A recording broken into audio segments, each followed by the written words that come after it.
Olá, está começando o programa que mostra a força do agro em Alfredo Chaves, o Alfredo Rural.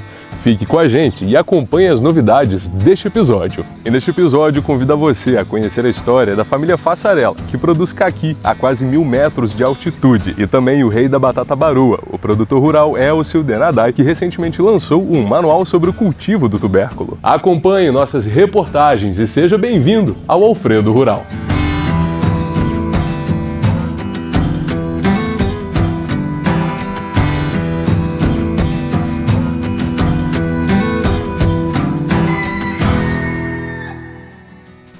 Alfredo Chaves é um dos municípios com grande diversidade agrícola, devido ao clima e ao relevo. E o caqui adaptou-se muito bem lá no distrito de Urânia, onde pai e filho cultivam a fruta há mais de 18 anos. Vamos conhecer sua história. Em meio às montanhas do distrito de Urânia, o clima e a altitude se tornaram aliados da produção de caqui, cultivado com muita dedicação por André e Hilton Fassarella, pai e filho, na comunidade de Córrego Fortuna. O cultivo se fortalece como uma alternativa de renda, unindo técnica e dedicação. Estou aqui com o Hilton e o Flávio, pai e filho, que há mais de 18 anos cultivam caqui aqui no interior de Alfredo Chaves, na comunidade de Córrego Fortuna. E eu pergunto para vocês, como começou essa história da produção de caqui com a família de vocês? Começou através da Peter Fruit. Reuniu um monte de produtor para plantar um caqui para fazer polpa. Só que todo mundo plantou. Nós plantamos 2000, aqui no Castanho tem em torno de 20 mil mudas de caqui. Só que essa polpa, não sei o que deu lá, que não saiu, ficou no papel, mas não saiu. Então o pessoal desanimou e arrancaram, a maioria arrancaram o caqui. E nós não, nós seguramos porque é uma fruta bonita, é uma fruta tipo lixia, todo mundo gostou e nós estamos labutando até nesse ponto que ficou um plantio positivo. Sabemos que o clima de altitude faz total diferença na produção de caqui. E na prática, o que esse clima muda na qualidade, no sabor do caqui produzido aqui? Então, quanto um clima mais ameno, melhor para o caqui. A principal diferença é no sabor, que ele se torna mais doce. E a qualidade do fruto melhor, porque quanto mais frio, melhor. O caqui necessita de 400 horas de frio por ano. E esse ano fez um frio e a fruta está mais bonita. Aqui é a região sim, que aqui é 950 metros de altitude. O caqui se adaptou muito bem aqui. E Flávio, quantos quilos de caqui são produzidos aqui na propriedade por ano? E para onde vai toda essa produção? Então, é a média de 50 a 60 toneladas por ano. Então, o caqui aqui vai para o mercado do Espírito Santo, do Ceasa, e para fora do estado. Sul da Bahia, estado do Rio, e foi até para Rio Grande do Norte esse ano. Mercado, supermercado, quilão, feirantes, vendedor ambulante, todo mundo pega aqui. Hilton, o caqui representa uma fonte importante de renda para a família de vocês. E o que ele impacta na vida de vocês? O caqui é uma produção que dá uma renda boa. Quem gosta de caqui, porque o caqui é uma planta rústica, mas é fácil de cuidar e ela dá uma renda boa. Que além do caqui, vocês têm outras produções. Não, tem outras produções. Flávio, o consumidor final talvez não imagina todo o trabalho envolvido aqui na produção. Como é o ciclo do caqui? Desde o plantio até a colheita, até chegar na mesa das famílias, né? Então, o ciclo nós começamos a preparação da terra, planta ele até formar a lavoura, depois vem a adubação, poda, produção. Daqui nós colhe, leva para o barracão para beneficiar, nós pule ele, seleciona tudinho certinho, até chegar na mesa do consumidor. Os comerciantes vão lá em casa comprar, né? E é tudo um trabalho familiar aqui, né? Praticamente a família que trabalha aqui com nós aqui. E às vezes a gente enfrenta tudo aqui na roça, nós estamos dispostos a enfrentar tudo, cobra, formiga, lagarta, é tudo, chuva e sol, nós estamos aqui. Então é muito trabalhoso,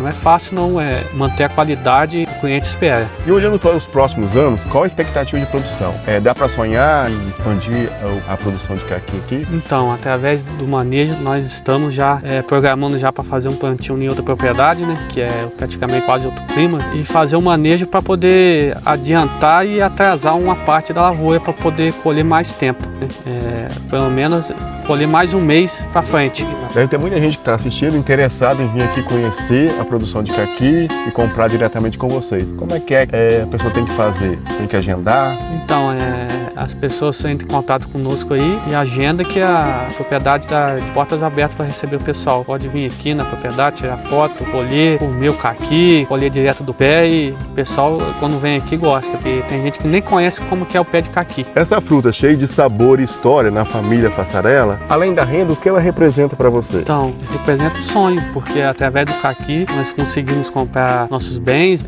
uma expectativa melhor de vida, porque é uma renda extra que para nossa família, que começou com meu pai e está passando para mim, né? Futuramente passa para os meus filhos, né? E assim vai, né? E o caqui, nós gostamos de mexer com o caqui, que é uma cultura assim, não é tão difícil, né? Nós não usa praticamente nenhum defensivo aqui, tá orgânico esse caqui, né? Nós usamos mais ou menos a poda para poder ficar mais bonito, mais limpo, né? Praticamente o veneno que eles falam é a poda que nós usamos aqui.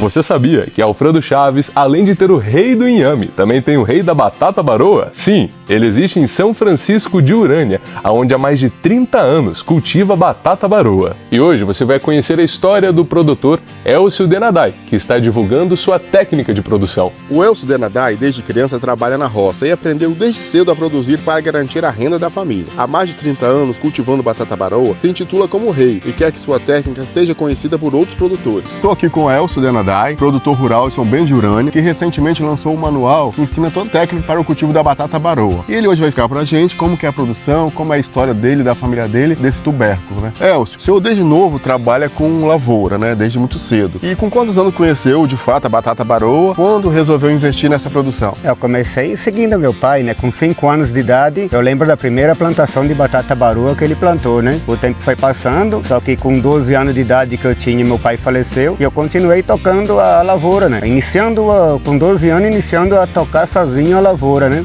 Elcio, além da batata baroa, quais outras culturas o senhor produz aqui? O inhame praticamente é um dos carros-chefe, por causa que tem indicação geográfica, né? A gente abastece praticamente todo o Sudeste e vai para outros estados fora do Sudeste também. Não é à toa que o Alfredo Chaves é o maior produtor de inhame do Brasil. Isso, hoje o carro-chefe de Alfredo Chaves aqui é o inhame São Bento, né? Porque é ele que, a base da economia das famílias aqui do distrito é o inhame. E o inhame, então, e a batata baroa fazem parte da sua renda, né? E vamos falar especialmente da batata baroa. Como que é o ciclo de produção, desde o cultivo até a colheita, né, a etapa final? O plantio inicia-se a média 15 de fevereiro, né, e vai até 15 de maio a produtividade. Mas como que para ter uma muda mais produtiva, tem que fazer o campo de muda, que é de agosto a setembro, que é o campo onde a gente tira a muda jovem para ter um padrão de qualidade para fazer ela produzir com mais qualidade, né? Quanto o senhor produz aqui de batata baroa aqui por ano? A média minha é bater 1000 caixas de 24 quilos por ano, né? Essa é a média. Só que eu estou muito além da produção brasileira, né? A produção brasileira, antes de eu estudar, era de 20 na minha propriedade. Hoje está ultrapassando a 40 caixas por 1000 plantas. E toda essa produção, para onde vai? Parte vai para Cachoeiro de Itapemirim, Castelo, isso de segunda-feira e quinta. Na terça e na quarta vai para Vitória, né? Para distribuir para todo o estado. Elcio, o senhor se tornou referência no cultivo da batata baroa aqui na região e se intitula como rei da batata baroa. De onde vem essa confiança e o que diferencia sua técnica das outras? O começo foi a Embrapa, né? Foi o estudo que eu comecei lá em 2012 com o Dr. Nuno Rodrigo Madeira, né? Que ele é o maior especialista do Brasil nessa área, né? E eu fui aprimorando no dia a dia, descobrindo, testando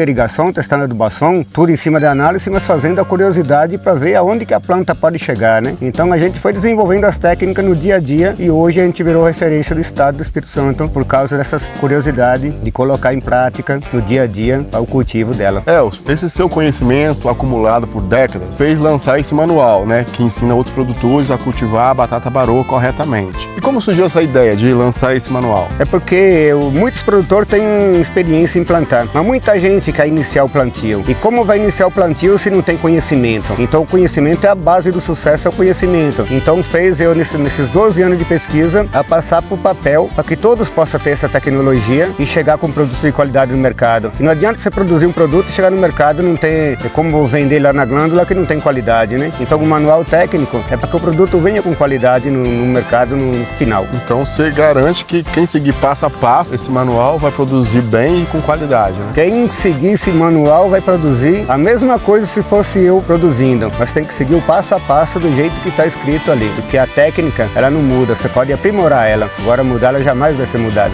Elcio, depois de uma vida inteira dedicada à agricultura, superando desafios, aprendendo, acertando e errando, qual mensagem mensagem você deixa para outros agricultores que querem começar o cultivo da batata baroa ou outras culturas também? O mais importante é você primeiro confiar em Deus e acreditar naquilo que você faz. Você se dedicar. Não é plantar a planta para plantar. É plantar e observar, ver o que ela precisa, se ela precisa de água, de adubação, de irrigação, se tem que tirar os matos do meio dela. Então é a sua dedicação que vai fazer você ter sucesso. Se você não cuidar do presente, você não tem futuro. O futuro depende daquilo que você desenvolve hoje.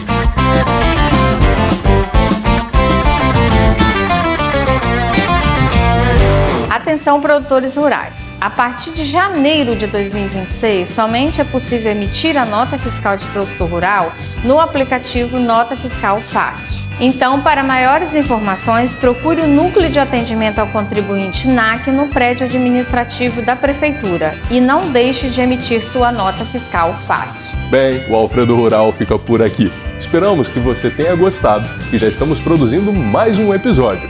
Te vejo até lá!